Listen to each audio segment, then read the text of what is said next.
This video is intended to guide educators in selecting the appropriate tier category for their engagement.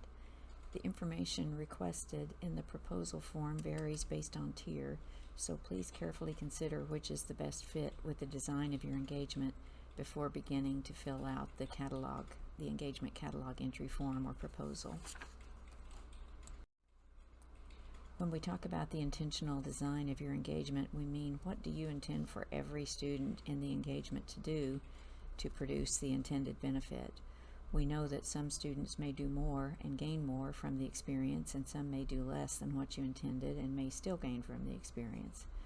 So the tier designation is based on the design of the activities in the engagement. Tier 1 engagements have less structure. Tier 3 engagements have a very definite structure. I'll give you just a minute to review this before I explain.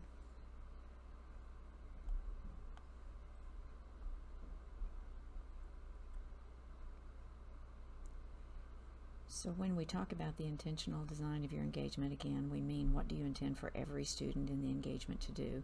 And again, we know that some students may do more and some may do less. The tier is about the structure of activities that you are able to monitor. All engagements are educationally purposeful, but some may be very unstructured, without plans for specific interactions between students and educators. For example, some Tier 1 Welcome Week engagements are intended to help students find friends, build a social network, and a sense of belonging on campus. These activities are educationally and developmentally important. We know they help students persist and succeed, but they don't involve a lot of structure or planned interactions with educators. So generally, for most Tier 1 engagements, we're essentially recording the student's attendance. We don't really have a way of knowing how much physical or psychological energy they invested in the activity. At the other end of the continuum, Tier 3 engagements are very structured with distinct planned activities that all participants are expected to engage in. And then in Tier 2, many are somewhere in between. So the tier category is not a judgment of the educational value of the engagement.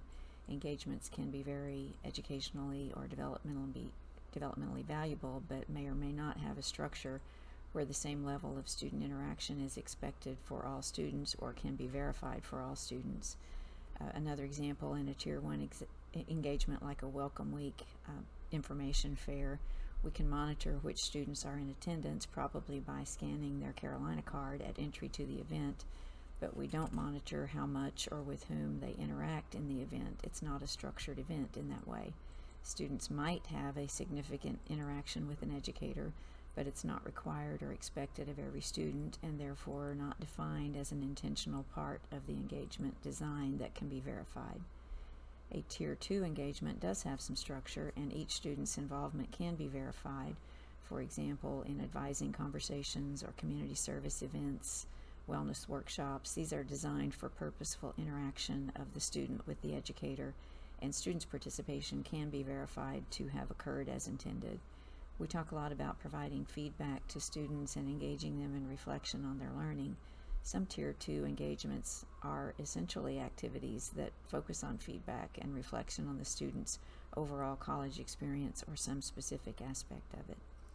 Tier 3 engagements require greater time commitment and have multiple components of structure, including things like training or orientation, doing the assigned tasks, receiving feedback from the educator on performance and development, and activities that require students to reflect on their learning. So Tier 3 engagements require more monitoring since they occur over an extended period of time and have multiple components. This video was intended to help educators select the appropriate tier category for their engagement. The catalog entry form, the proposal form, is structured around the tier of the engagement, so selecting a tier that's not a good fit for the design of your engagement may result in delays in getting your engagement into the catalog and the student information system, the student record system. So please try to determine the correct tier category before beginning the engagement catalog entry form.